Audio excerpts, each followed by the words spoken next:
नमस्कार मित्रों। यूँ तो गुलजार ने कई फिल्में बनाई हैं, लेकिन उनकी फिल्मों का विषय अधिकतर सामाजिक रहा है।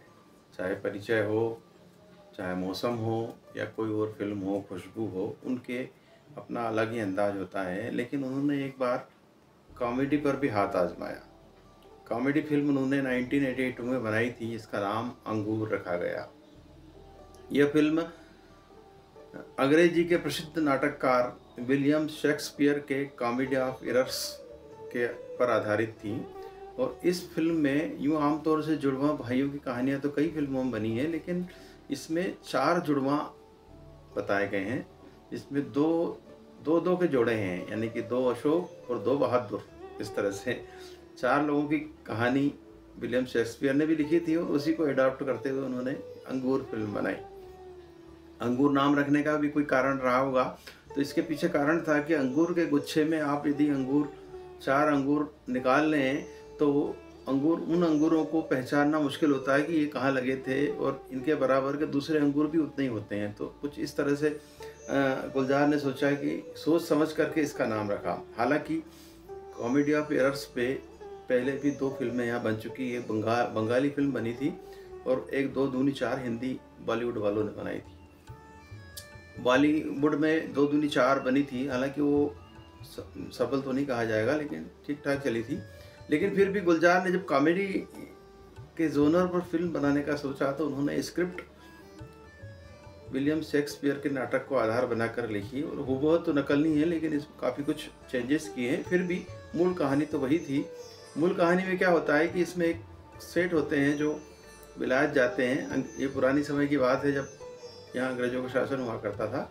तो वे पानी को जहाज से जाना चयन करते हैं कि वे हवाई जहाज के बजाय। पति पत्नी में इस बारे में एक बड़ी रोचक चर्चा भी है शुरुआत में फिल्म के। पत्नी हवाई जहाज से जाना नहीं चाहती, पति हवाई जहाज से जाना चाहते थे, और पत्नी जो है वो पानी के जहाज से चाहती थी। तो उनमें अच्छी नोक-झोंक है फल को लेकर के कि वो पत्नी कहती है क्या मज़ा, बोले उसका पानी के जहाज़ से जाने का ज़्यादा मज़ा है यात्रा का, जबकि हवाई जहाज़ में क्या है, घंटे से 4-6 घंटे में आप पहुंच जाते हैं गंतव्य पे। तो उन्हें कि सफ़र का मज़ा लेना है तो पानी के जहाज़ से चलिए आप। उदाहरण देती है कि आपने फल यदि खाते हैं तो फल खाने का अलग मज़ा है, और यदि फल के विटामिन की टेबलेट खा लेंगे उसी फल में जो विटामिन पाए जाते हैं तो उसका रस थोड़ी आएगा। तो इस तरह की नोक-झोंक है। और वे बंदरगाह की तरफ जाते दिखाए जाते हैं घोड़ागाड़ी से। एक सराय में रुकते हैं। वहाँ पर क्या होता है कि सराय में उनके 2 जुड़वा बच्चे हैं। एक कहानी में 2 जुड़वा बच्चे हैं जो बिल्कुल पहचानने नहीं जाती हैं। एक भूखा रहता है, माँ भी नहीं पहचान पाती उन बच्चों को। एक ही बच्चे को फीडिंग करा देती है, दूसरा रोता रहता है। तो पति कहता है कि तुमने तो इसको पिलाया ही नहीं, एक ही एक को पिलाया जा रही हो। दोनों का नाम अशोक होता है। सराय में जब रुकते हैं तो कोई अनजान असहाय महिला अपने जुड़वा 2 बच्चों को छोड़ के सराय की सीढ़ियों पर छोड़ के चली जाती है। उनके जो गाड़ीवान है वो और वहाँ के जो सराय के कर्मचारी इनसे निवेदन करते हैं सेठ से कि इनको भी रख लीजिए 2 बच्चों को, 2 तो यहीं से आपके इनके साथ काम करेंगे, नौकर का रूप में काम करेंगे, इनकी सेवा करेंगे आपके बच्चों की। तो मेहमान कलाकार के रूप में आए उत्पल दत्त इनको रख लेते हैं। इसमें उनका नाम सेठ राज तिलक होता है। शुरुआत के 2 या 3 मिनट के शॉट ही है इनका। वे इनको अडॉप्ट कर लेते हैं और आगे बढ़ जाते हैं। आगे बढ़ने के दौरान क्या होता है कि वो कहते उसका नामकरण भी करते थे। ये 2 लड़के बहादुर हैं और ये 2 लड़के अशोक हैं। अब पहचानिएगा इनमें आपस में जो भी कन्फ्यूजन होता है। जहाज़ से यात्रा शुरू करते हैं, जहाज़ समुद्र में तूफान में फंस जाता है और वो बिछड़ जाते हैं एक्सीडेंट में। यहाँ कहानी ख़त्म होती है शुरुआत की, पूरी नहीं। यहाँ से फिर सीधे शहर में शिफ्ट कर जाते हैं इंट्रो के बाद में। गुलजार संजीव कुमार है इस फिल्म में हीरो हैं, मौसमी चटर्जी हीरोइन है, दीप्ति नावल संजीव कुमार की साली का रोल कर रही है इसमें। और दूसरे पार्ट में जो है दूसरे भी संजीव कुमार हैं अशोक के नाम से जो बने हैं, और बहादुर के रूप में नौकर के जो डुप्लीकेट बने हैं वो देवेनवर्मा बने हैं। देवेनवर्मा का भी रोल इसमें बहुत अच्छा है। संजीव कुमार के साथ उनकी अच्छी केमिस्ट्री थी। तो कहानी शुरू होती है कॉमेडी ऑफ एरर्स की यहाँ से कि जिस शहर में संजीव कुमार, मौसमी चटर्जी और दीप्ति नावल रहती है, आपस में उनकी नोक-झोंक चलती है, ताश पत्ती खेल रहे हैं, अच्छा जीवन चल रहा होता है। और वो उनकी पत्नी जिद करती है कि मेरे लिए सोने का हार बनवा के लाइए, आप इतने दिन से बनवाए नहीं है, ये वो है, और आप नहीं बनवा के लाएंगे तो मैं बात नहीं करूँगी। जो एक पति पत्नी झगड़े होते हैं तो वो संजीव कुमार ये ठान के जाते हैं कि वो एक्चुअली ऑर्डर तो पहले ही उस जौहरी के यहाँ कर दिया था उन्होंने, लेकिन वो मालूम है आपको, पहले के ज़माने में जौहरी हुए या टेलर हुए खूब दिन तक झुलाते थे आपको, आज देंगे कल देंगे, माल आपका तैयार हो गया। तो इस चक्कर में उलझे हुए थे संजीव कुमार। अब होता क्या है कि संजीव कुमार के डुप्लीकेट दूसरे शहर में कहीं रहा रहते हैं, वो ट्रेन से यात्रा करते हैं। तो दूसरा जो डुप्लीकेट संजीव कुमार का रोल है अशोक का, वो जासूसी उपन्यासों का शौकीन होता है।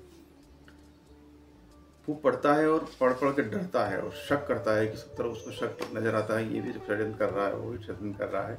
बहादुर उसको समझाता है उनका नौकर कि मालिक आप भी किताबें पढ़ पढ़ के दिमाग खराब कर लिया, आपको हर आदमी आपको चोर लगता है, चक्का लगता है, गुंडा बदमाश लगता है। तो देखिए संयोग ये होता है कि वो दोनों जो जोड़ा है वो भी ट्रेन में यात्रा करके उसी शहर में पहुंचता है उस दिन। और जिस दिन संजीव कुमार ये ठान के निकलते हैं कि आज तो मैं लेकर रहूँगा इस चोरी से पत्नी का हार, बहुत दिन से बेवकूफ़ बना रहा है। अच्छा भला जीवन चल रहा है। संजीव कुमार बहादुर की पत्नी का रोल अरुणा ईरानी ने किया है, और संजीव कुमार की साली का रोल दीप्ति नवल ने किया है। आधुनिक पढ़ी लिखी और गायन वादन में रुचि रखने वाली। अब अच्छे भले परिवार में एक तूफान आने वाला होता है अगले ही कुछ घंटों में, ये उन्हें पता नहीं होता है। दोनों बहादुर और अशोक के डुप्लीकेट जोड़ा जो होता है वो शहर में एंट्री मारता है। कुछ खरीदी करने आते हैं, वही बाजार बाहर के दूसरे शहर से, दुकानों में घुसते हैं इधर उधर यहाँ वहाँ। अब वो उनको ये समझनी पड़ती है कि जो भी रास्ते में मिलता है उनको उसी के नाम से बुलाता है। अशोक जी कहाँ से जा रहे हो, आ रहे हो। उन लोग समझते हैं मेरा नाम कैसे पता है इनको, लेकिन संयोग से उन दोनों का नाम भी अशोक बहादुर है, यहाँ भी अशोक बहादुर है। मालिक अशोक, नौकर बहादुर, घूमते हैं वो। सीक्वेंस गुलजार ने कुछ ऐसी इसमें बनाई है कि हर शॉट में आपको हंसी आएगी और कॉमेडी का असल मज़ा देगी। मतलब सिचुएशनल कॉमेडी क्या होती है या एक किस तरह से स्थिति में फंसता है वो इसमें दिखाया गया है। अब वो संजीव कुमार जाते हैं हार लेने, जौहरी के यहाँ डांट के आते हैं, उसी के यहाँ थोड़ी देर बाद ये दूसरे वाले पहुँच जाते हैं। तो वो जौहरी वो था चकित हो जाता, बोले मालिक अभी तो आपको बताया घंटे 2 घंटे में आप देता हूँ बनाए, और आप फिर आ गए। उसको समझ नहीं आती कि क्या कहना आता, वो भी कन्फ्यूज होता है। चूँकि जासूसी उपन्यास का होता तो उन्होंने कहा षड्यंत्र एक एक फंसा रहा है मुझे, तो वो भी हाँ में हाँ मिलाता है, उसकी और कन्फ्यूजन पैदा करता है। ऐसे ही कार वाला, रिक्शे वाला, दुकानदार, उसको उनको देख करके वही समझते हैं कि ये पुराने जो लोग अशोक बहादुर वही हैं, लेकिन ये तो कोई दूसरे होते हैं। सिचुएशन चलते चलते कुछ इस तरह से बताया गया है इसमें कि वो फंस जाता है मामला कि जो डुप्लीकेट अशोक बहादुर हैं वो गलती से उनके घर पहुंच जाते हैं संजीव कुमार के मूल घर में, और वहाँ मौसमी चटर्जी भी उनको समझती कि यही संजीव कुमार उनके पति हैं, जबकि वो दूसरे संजीव कुमार होते हैं। बहादुर की पत्नी भी वही समझती ये वही बहादुर है, जबकि दूसरा है। उनके व्यवहार से उनको समझ में आती है कि कुछ गड़बड़ जरूर है, लेकिन वो जज नहीं कर पाती कि क्या है। ये बड़ा मीठा कन्फ्यूजन है इसके अंदर। डायलॉग डिलीवरी भी चलती है इसमें, दीप्ति नवल का अपना रोल है। तो ऐसी उलझन पैदा करी है कॉमेडी ऑफ एयर्स में कि आप हंस के लोटपोट हो जाते हैं। पिक्चर आगे बढ़ती है, बहुत सारे कन्फ्यूजन होते हैं। जो बहादुर होता है वो भांग का शौकीन होता है, दूसरे वाले जोड़े का जो बाहर से आते हैं संजीव कुमार के साथ।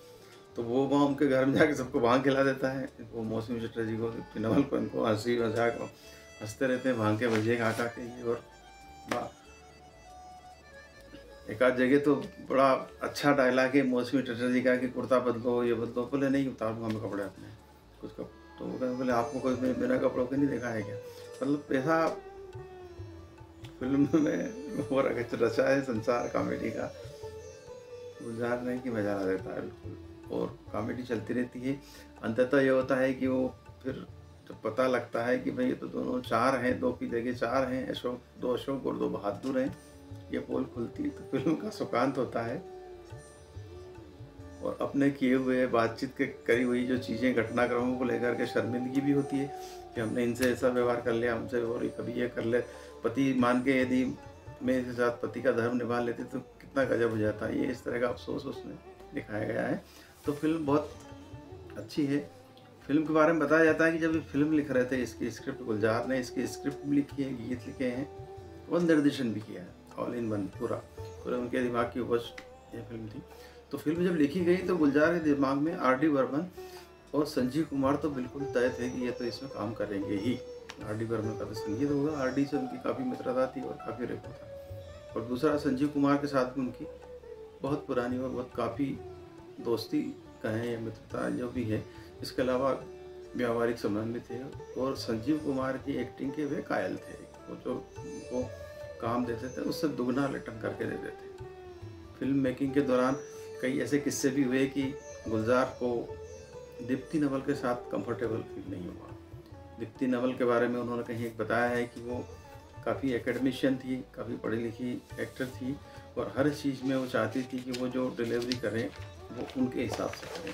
और गुलजार इस समय इस तरह के डायरेक्टर नहीं थे, वो चाहते थे कि जो स्क्रिप्ट में लिखा है या जो भाव स्क्रिप्ट में है वही आना चाहिए। तो कुछ क्रिएटिव डिफरेंसेस भी हुए, उनके साथ उनको मुश्किल हुई काम करने की, लेकिन फिर भी उनका कहना था कि दीप्ति का प्रेजेंस जो स्क्रीन पे वो बहुत अच्छा था और वाकई अच्छा काम किया दीप्ति नवल ने।